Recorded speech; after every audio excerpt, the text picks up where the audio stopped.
বেশ একটু জোর আছে বলিয়া বোধ হইল। মামাকে উঠিতে হইল।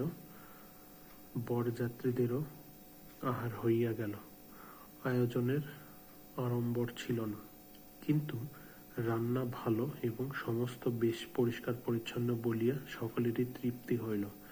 বরযাত্রীদের খাওয়া শেষ হইলে শম্ভুনাথবাবু আমাকে খাইতে বলিলেন। মামা বলিলেন, সে কি কথা, বিবাহের পূর্বে বর খাইবে কেমন করিয়া?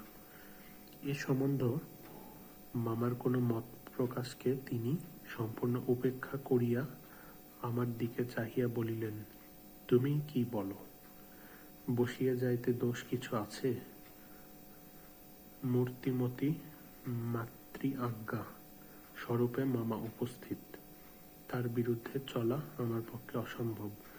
আমি আহারে বসিতে পারিলাম না। তখন শম্ভুনাথ বাবু মামাকে বলিলেন, আপনাদিগকে অনেক কষ্ট দিয়াছি, আমরা ধনী নই, আপনাদের যোগ্য আয়োজন করিতে পারি নাই, ক্ষমা করিবেন। রাত হইয়া গেছে, আর আপনাদের কষ্ট বাড়াইতে ইচ্ছা করি না।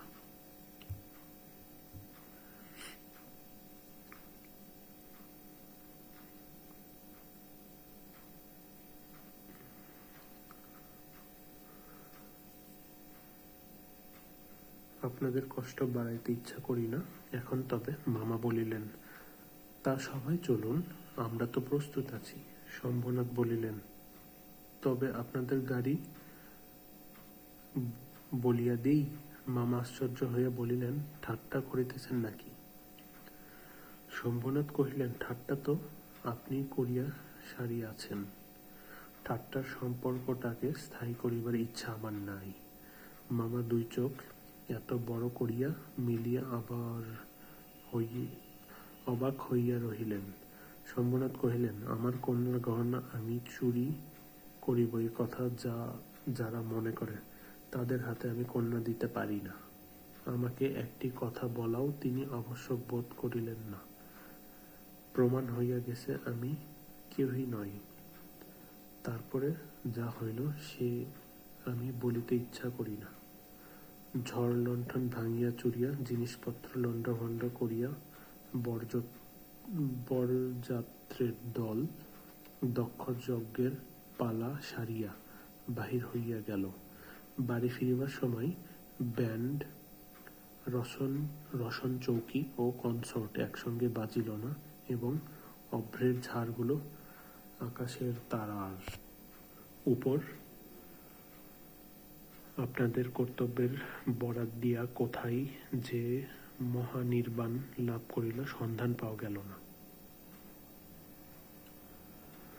বাড়ির সকলে তো রাগিয়া আগুন। কন্যার পিতার এত গুমর, কলিজে চার পোয়া হইয়া আসিল। সকালে বলিল, দেখি মেয়ের বিয়ে দেন কেমন করিয়া। কিন্তু মেয়ের বিয়ে হইবে না এ ভয় যার মনে নাই, তার শাস্তির উপায় কি? মস্ত বাংলাদেশের মধ্যে আমি একমাত্র পুরুষ যাহাকে কন্যার বাপ বিবাহের আসর হইতে নিজে ফিরাইয়া দিয়াছে। এত বড় সৎ পাত্রের কপালে এত বড় কলঙ্কের দাগ কোনো নষ্ট গ্রহ এত আলো জ্বালাইয়া বাজনা বাজাইয়া সমারোহ করিয়া আঁকিয়া দিল। বরযাত্রীরা এই বলিয়া কপাল চাপড়াইতে লাগিল যে বিবাহ হইল না, অথচ আমাদের ফাঁকি দিয়া খাওয়াইয়া দিল।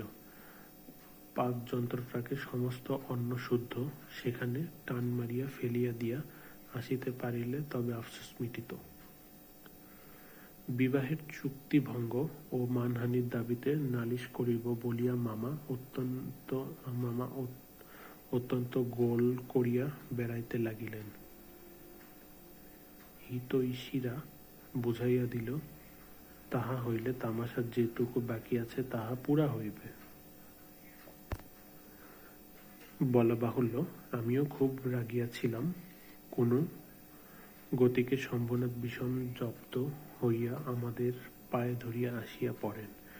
গোফের রেখায় তা দিতে দিতে এইটাই কেবল কামনা করিতে লাগিলাম, কিন্তু এই আক্রোশের কালো রঙের স্রোতের পাশাপাশি আর একটা স্রোত বহিতেছিল, যেটা রং একেবারে কালো নয়। সমস্ত মন যে সেই অপরিচিতার পানে ছুটিয়া গিয়াছিল, এখনো যে তাহাকে কিছুতেই টানিয়া ফিরাইতে পারি না। দেয়ালটুকুর আড়ালে রহিয়া গেল গো। কপালে তার চন্দনাকা, গায়ে তার লাল ছাড়ি, মুখে তার লজ্জায় রক্তিমা, হৃদয়ের ভিতরে কি যে তা কেমন করিয়া বলিব। আমার কল্পলোকের কল্পলতাটি বসন্তের সমস্ত ফুলের ভার আমাকে নিবেদন করিয়া দিবার জন্য নত হইয়া পড়িয়াছিল। হাওয়া আসে, গন্ধ পাই, পাতার শব্দ শুনি, কেবল তার একটি মাত্র পা ফেলার অপেক্ষা।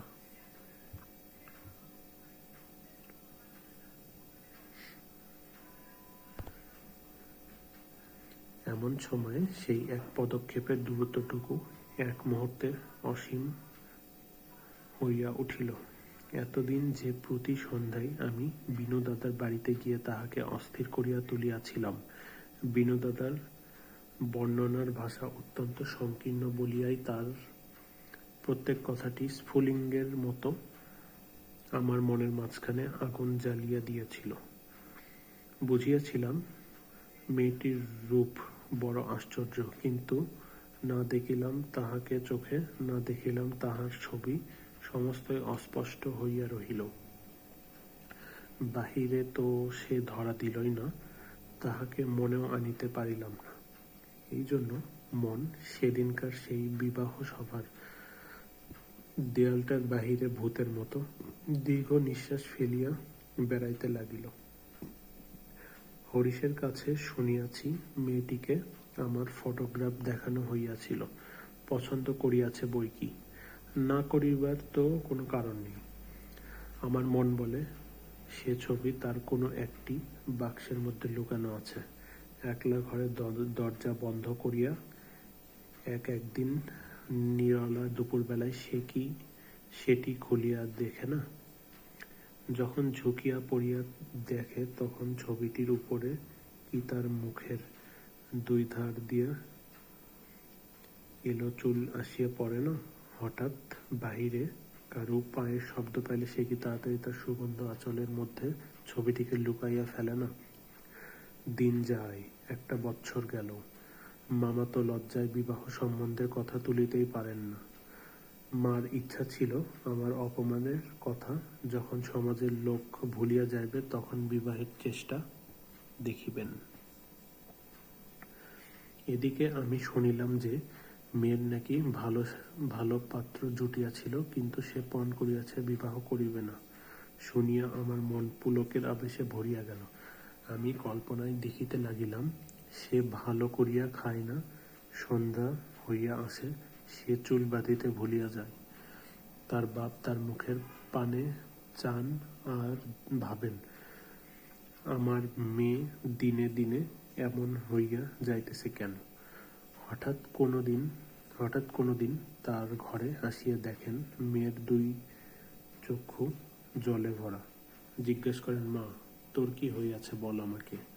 মেয়ে তাড়াতাড়ি চোখের জল মুছিয়ে বলে, কই কিছুই তো হয়নি বাবা। বাপের এক মেয়ে, যে বড় আদরের মেয়ে, যখন অনাবৃষ্টির দিনে ফুলের কুড়িটির মতো মেয়ে একেবারে বিমর্ষ হইয়া পড়িয়াছে, তখন বাপের প্রাণে আর সহিল না। তখন অভিমান ভাসাইয়া দিয়া তিনি ছুটিয়া আসিলেন আমাদের দ্বারে। তারপরে মনের মধ্যে সেই যে কালো রঙের ধারাটা বহিতেছে, সে যেন কালো সাপের মতো রূপ ধরিয়া ফাঁস করিয়া উঠিল।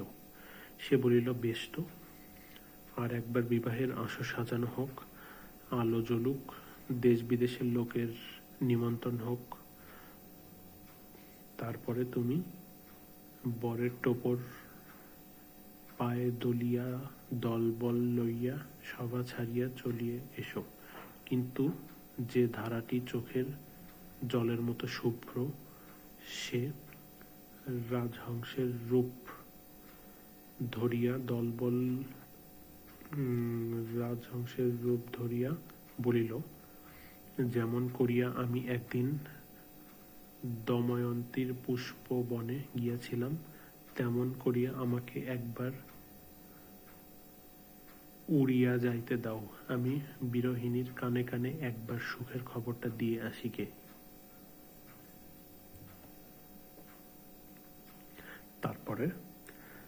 তারপরে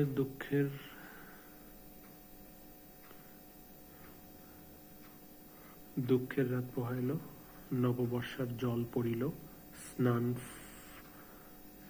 ম্লান ফুলটি মুখ তুলিল। এবারে সেই দেয়ালটার বাহিরে রহিল সমস্ত পৃথিবীর আর সবাই, আর ভিতরে প্রবেশ করিল একটিমাত্র মানুষ। তারপরে আমার কথাটি ফুরালো। কিন্তু কথা এমন করিয়া ফুরাইল না। যেখানে আসিয়া তাহা অফুরান হইয়াছে সেখানকার বিবরণ একটুখানি বলিয়া আমার এ লেখা শেষ করিয়া দিই। মাকে লইয়া তীর্থে চলিয়াছিলাম। আমার উপরে ভার ছিল, কারণ মামা এবারেও হাবড়ার পুল পার হন নাই। রেলগাড়িতে ঘুমাইতেছিলাম। ঝাঁকনি খাইতে খাইতে মাথার মধ্যে নানা প্রকার এলোমেলো স্বপ্নের ঝুমঝুমি বাজিতেছিল। হঠাৎ একটা কোন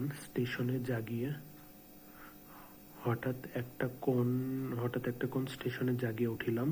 আলোতে অন্ধকার মেশা সেও এক স্বপ্ন। কেবল আকাশের তারাবালি চিরপরিচিত, তার সবই অজানা অস্পষ্ট। স্টেশনের দ্বীপ কয়টা খাড়া হইয়া দাঁড়াইয়া আলো ধরিয়া এই পৃথিবীটা যে কত অচেনা, এবং যাহা চারিদিকে তাহা যে কতই বহু দূরে তাহাই দেখাইয়া দিতেছে। গাড়ির মধ্যে মা ঘুমাইতেছেন, আলোর নিচে সবুজ পর্দা টানা। তরঙ্গ বাক্স জিনিসপত্র সমস্তই কে কার ঘাড়ে এলোমেলো হইয়া রহিয়াছে, তারা যেন স্বপ্নলোকের উলটপালট আসবাব। সবুজ প্রদোষের মিটমিটে আলোতে থাকা এবং না থাকার মাঝখানে কেমন এরকম হইয়া পড়িয়া আছি। এমন সময়ে সেই অদ্ভুত পৃথিবীর অদ্ভুত রাত্রিকে বলিয়া উঠিল, শিগগির চলে আয়, এই গাড়িতে জায়গা আছে। মনে হইল যেন গান শুনিলাম।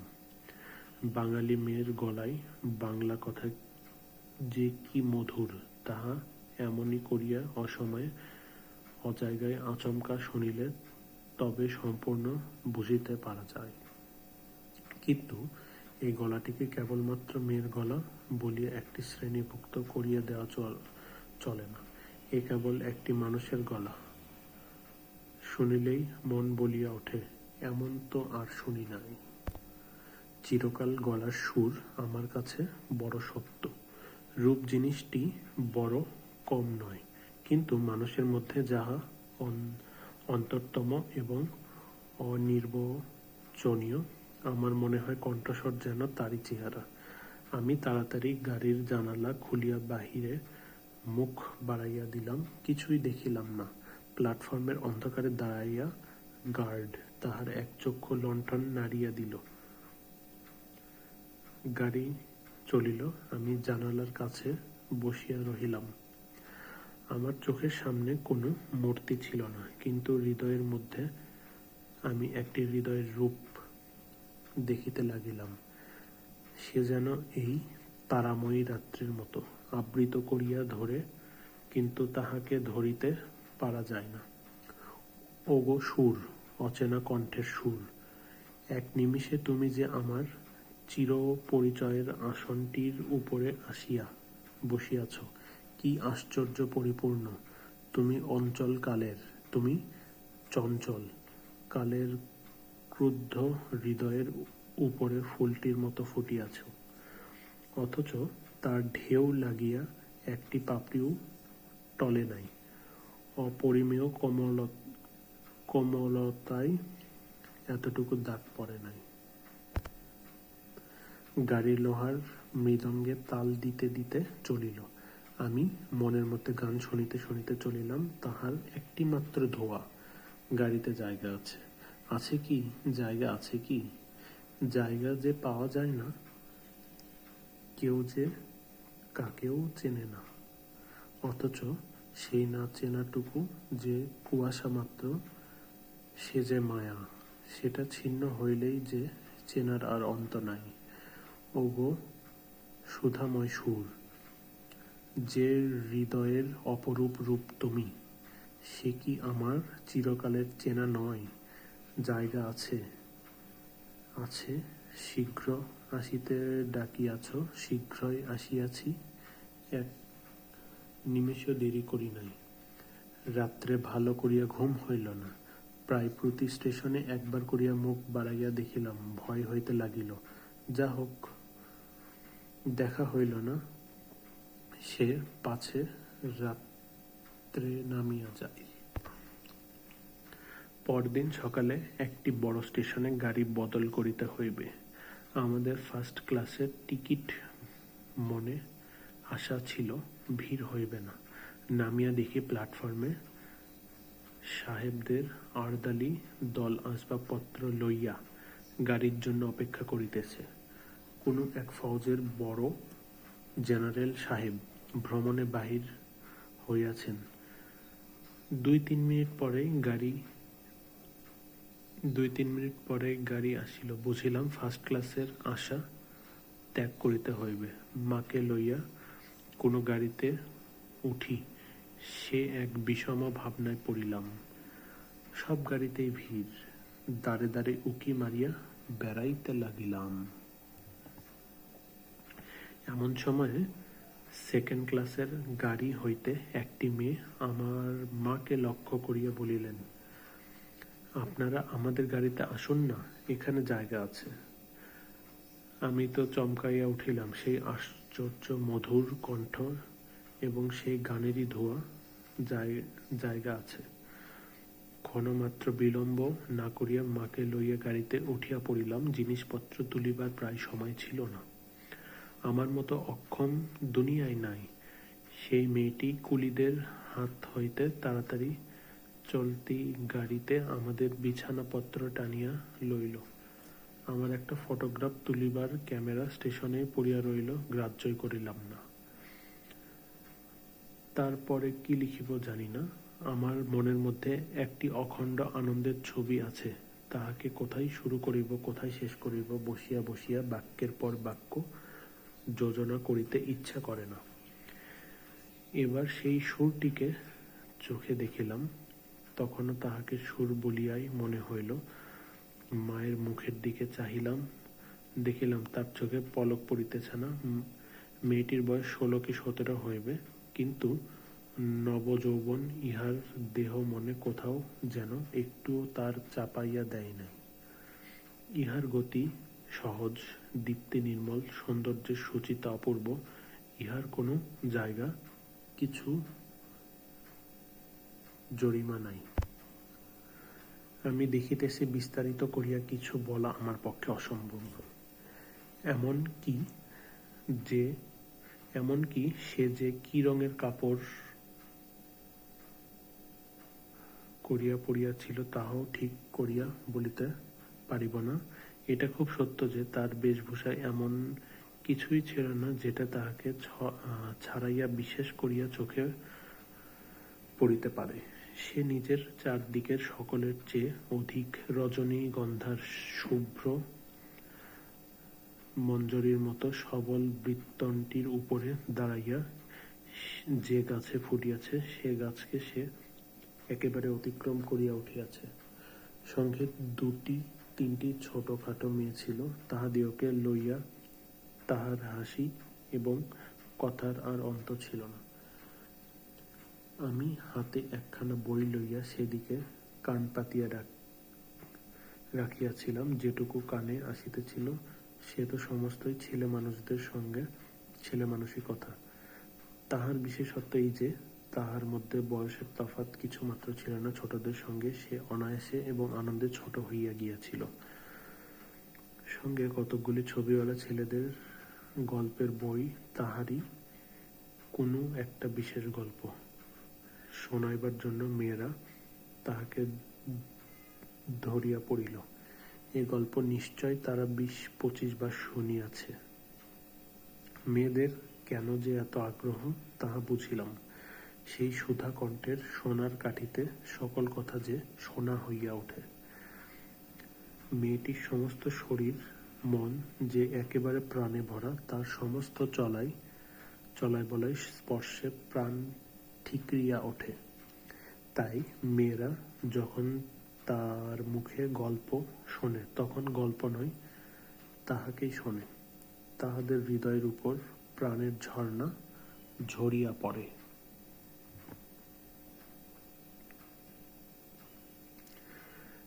তার সেই উদ্ভাসিত প্রাণ আর সেদিনকার সমস্ত সূর্যকিরণকে সজীব করিয়া তুলিল। আমার মনে হইল, আমাকে যে প্রকৃতি তাহার আকাশ দিয়ে বেষ্টন করিয়াছে সে ওই তরুণীরই অক্লান্ত অম্লান প্রাণের বিশ্বব্যাপী বিস্তার। পরে স্টেশন পৌঁছিতেই খাবারওয়ালাকে ডাকিয়া সে খুব খানিকটা চানা মোট কিনিয়া লইল এবং মেয়েদের সঙ্গে মিলিয়া নিতান্ত ছেলেমানুষের মতো করিয়া কলহাস্য করিতে করিতে অসংকোচে খাইতে লাগিল। আমার প্রকৃতির যে জাল দিয়া বেড়া, আমি কেন বেশ সহজে হাসি মুখে মেয়েটির কাছে সেই চানা এক মুঠো চাহিয়া লইতে পারিলাম না, হাত বাড়াইয়া দিয়া কেন আমার লোভ স্বীকার করিতে পারিলাম না। মা ভালো লাগা এবং মন্দ লাগার মধ্যে দমনা হইয়াছিলেন। গাড়িতে আমি পুরুষ মানুষ, তবু ইহার কিছুমাত্র সংকোচ নাই। বিশেষত এমন লোভীর মতো খাইতেছে, সেটা ঠিক তার পছন্দ হইতেছিল না, অথচ ইহাকে বেহায়া বলিয়াও তার ভ্রম হয় নাই। তার মনে হইল এ মেয়ের বয়স হইয়াছে, কিন্তু শিক্ষা হয় নাই। মা হঠাৎ কারো সঙ্গে আলাপ করিতে পারেন না, মানুষের সঙ্গে দূরে দূরে থাকাই তার অভ্যাস। এই মেয়েটির পরিচয় লইতে তার খুব ইচ্ছা, কিন্তু স্বাভাবিক বাধা কাটিয়া উঠিতে পারিতেছিলেন না। এমন সময় গাড়ি একটা বড় স্টেশনে আসিয়া থামিল। সেই জেনারেল সাহেবের একদল অনুষঙ্গী সেই স্টেশন হইতে উঠিবার উদ্যোগ করিতেছে। গাড়িতে কোথাও জায়গা নাই। বারবার আমাদের গাড়ির সামনে দিয়ে তারা ঘুরিয়া গেল। মা তো ভয়ে পুরো আড়ষ্ট, আমিও মনের মধ্যে শান্তি পাইতেছিলাম না। গাড়ি ছাড়িবার অল্পকাল পূর্বে একজন দেশি রেলওয়ে কর্মচারীর নাম লেখা দুইখানা